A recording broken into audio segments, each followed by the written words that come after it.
Hey gang, Shane Patrick White here, and welcome to Beyond the Process. Today I'm taking on the task of inking comic book legend Gene Colan. Now, Gene is known for such titles as Dracula, Daredevil, and Iron Man, of which I found a pinup that I'm going to try my hand at. Now, the thing about Gene's work that makes it unique is his use of light and dark. His shading, in terms of how he penciled pages, was immaculate. It was like these fully rendered pages, unlike anything anybody else was doing. And so for inkers to work on it, it was rather difficult. So when they found inker Tom Palmer to pair up with Gene, they made a match in heaven. So I'm going to try to emulate Tom inking Gene Colan on this Iron Man page. And if you'd like to see how it turns out, sit back, relax, and enjoy the process.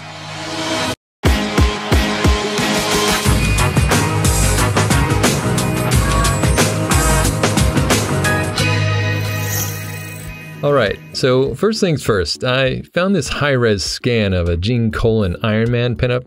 Ideally, the sharper the image, the better. If you need to, enhance and clean up the image in your favorite editing program. Today I'll be using Speedball's Super Black ink and a Winsor Newton Series 7 No. 3 brush. The substrate is a Strathmore 500 2-ply bristle paper.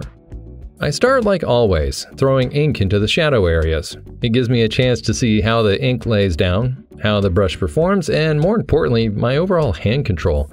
It takes me a few passes until the bristles are fully loaded, and I can get a consistent line. For me, this is a good way to start.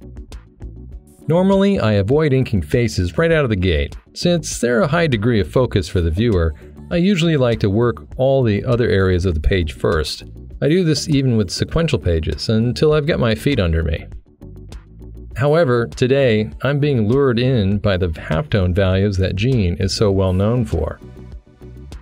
Still, I start with an outline of the face and will slowly work into the hair, as the organic quality of it will hopefully build up my confidence.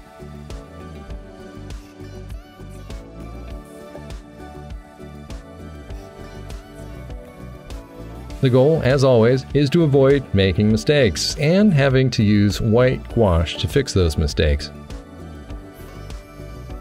It's not that mistakes are bad unto themselves, but for single-page images like this and the potential resale value, I personally strive for a very clean black and white page. Sometimes if you use white gouache and have to erase the remaining leftover pencil marks, it can make corrections look a little dirty.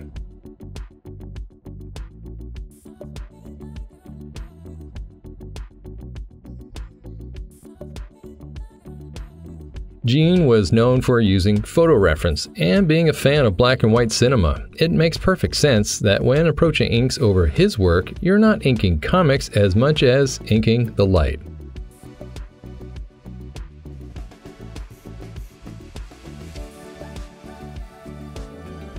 Here on Tony Stark's face, you can see the nice gradient tone that describes the form. The harsh light to the right and the shadow that encompasses his left eye should be treated in context to all the other details. There's a lot going on here, so being sensitive to these transitions is very important.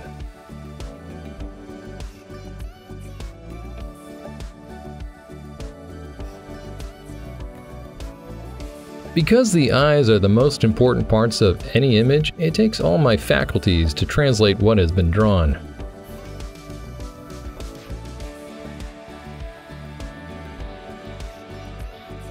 No matter how you slice it, Gene's pencils have a warm, organic feel.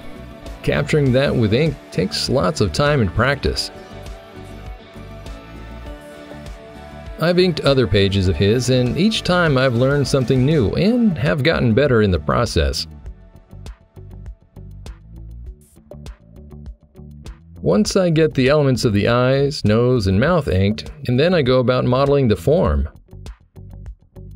And still, I'm not entirely happy with the outcome.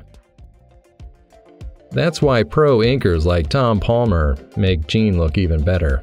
Because that's the job. As you can see from this Dr. Strange page, Tom did his job very well. When it comes to inking machines or tech, I'm a big proponent of working freehand.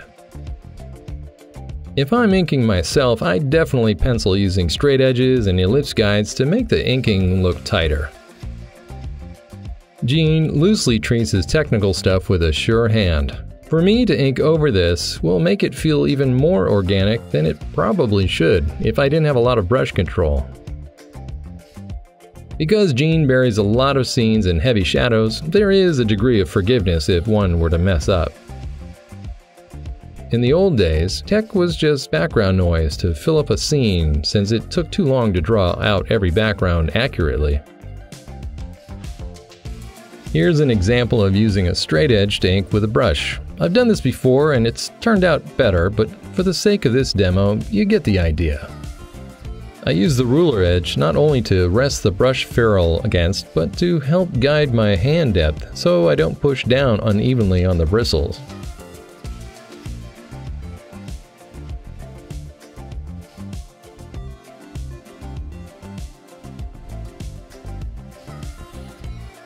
Sometimes I find if I lay down a few accurate outlines with French curves or straight edges, it can help support the overall structure of an object and not rely on me to slavishly make the detail perfect.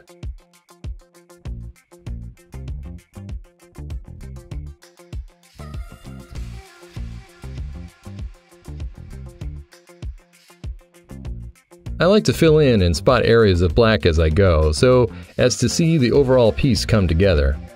Some people like to wait until the end to do that so they can compare and contrast where they would like the focus to be. In doing it that way, sometimes inkers will take the opportunity to simplify shapes and cover up unimportant detail.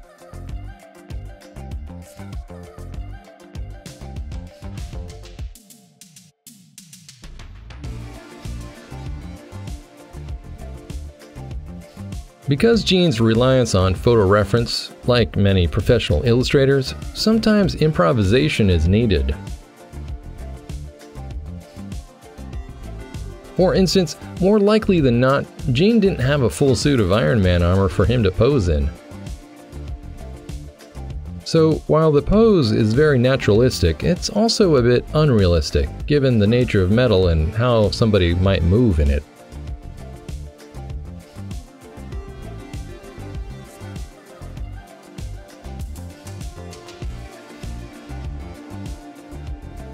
I myself am painting a 3 foot by 5 foot Iron Man piece, and to get the metal shine to work, I could invest hundreds of dollars in getting a large sculpted figure. Or I could break out my pots and pans and figure out how metal should look under controlled lighting conditions.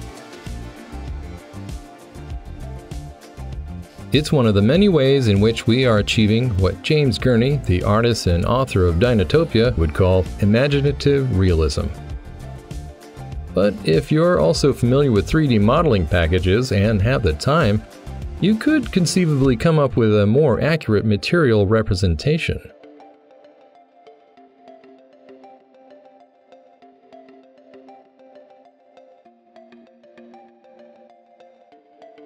This is one of the many ways in which we use today's technology to make our work potentially better and more believable.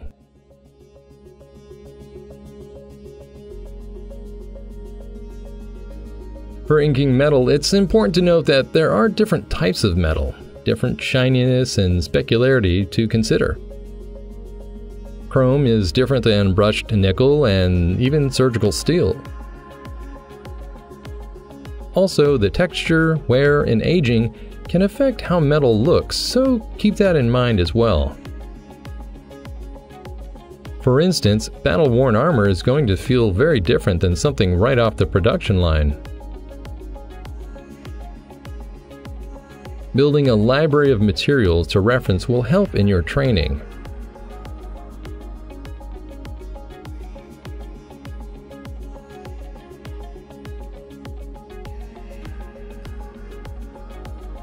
The one thing I do try to hold fast to is that my feathering on metal is accurate and clean where it needs to be.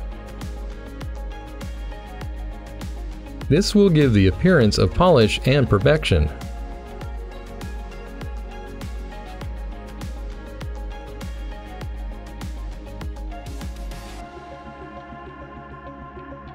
Sometimes artists are not entirely accurate with their drawing, and it's up to the inker to determine how bad something is or how much better something can be with a simple fix.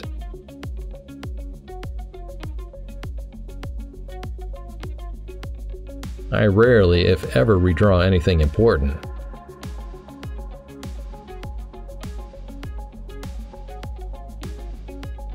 But often, ellipses are the things that can get away from an artist who's on a deadline.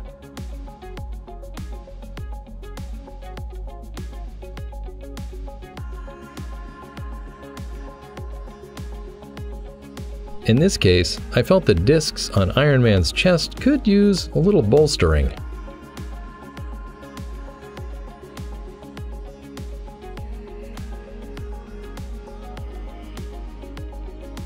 I even took a little more time to fix the front foot, which was bothering me, enough where I was only going to make it worse by inking it. If you'd like to see more videos on using ellipse guides and French curves, why don't you let me know in the comments below?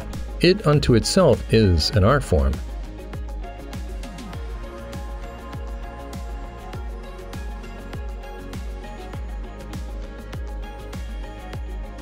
Freehand inking ellipses looks incredibly hard. It's no magic trick. It's just lots and lots of practice.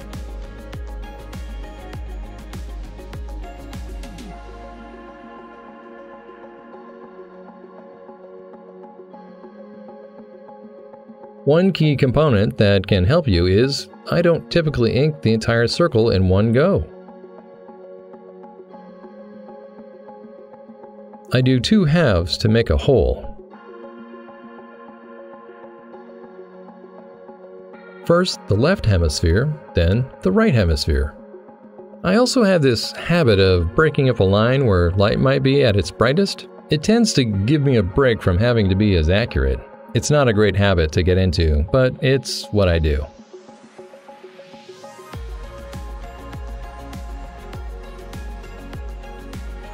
I'd recommend practicing your ovals and circles, as it will help immensely with brush control.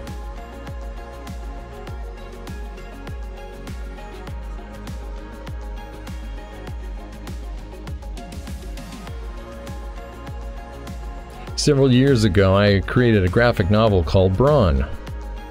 The main character's eyes and center chest piece were circles, and after 200 pages, I was fairly proficient inking them freehand. Even still, if you don't use it, you lose it. Another great way to learn brush control is to print out large lettering and ink it. Outlining type forces you to focus on line weight and offers opportunities to deal with changes in line direction for consistency. From straight to curve, from big round ovals to small accents. Try a variety of fonts while you're at it too. Who knows, you might even get really good at lettering with a brush. When describing some pools of black, you may notice I don't make that entirely solid. Sometimes, like around the neck area or on top of the leg, I allow for what would be considered fill light. Fill light is the light that opens up shadows and lets you see more detail. Alternatively, if you see a line like on that back boot where the feathering is overlapping, that's called a core line. It's a way to indicate roundness of an object where fill light might be bouncing up from the floor. When detailing ridges or lines like in the front boot, it's good to make sure your shadow is consistent. By allowing for a white edge, it gives the sense that it's not perfectly smooth. It creates visual interest, especially on seams and metal. You just have to look at the world around you to see indications of how light plays with surfaces and catalog that in your mental library. In the case of the discs on the side of Iron Man's hips, every fiber of my being wants to make them smaller. To my eye, they de-emphasize the figure overall and don't even look like they belong on the suit. But that kind of edit would be huge and not welcomed by anyone. I'd be overstepping in that case and probably not be asked back to ink the next issue. If you work on comics, at some point you will have to illustrate special effects. Whether it's showing an explosion, starburst, power-up, fire, or lightning, you will need a solid hand not only designing them, but using ink to get the most effective results.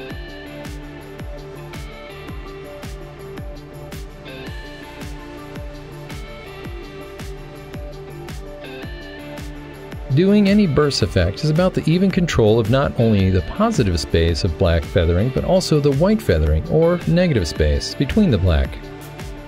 Consistency is important. If you're going for an ultra clean look, then the spacing and line weights between these strokes is absolutely crucial.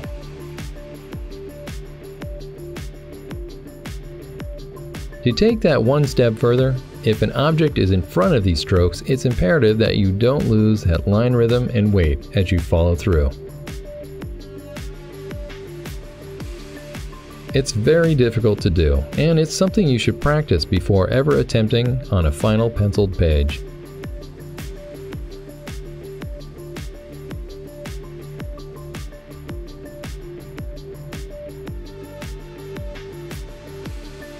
One secret to inking burst effects is once you start, do not stop. Find the rhythm of your strokes and work all the way around the emission point or center of activity, turning the page as you go. In this instance, it's caused by the energy shot from Iron Man's repulsor ray. You can see by my attempt I'm going a bit rough with the line work.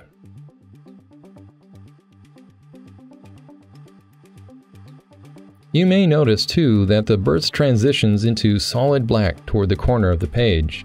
Again, this takes practice, as things can start losing rhythm and get out of hand.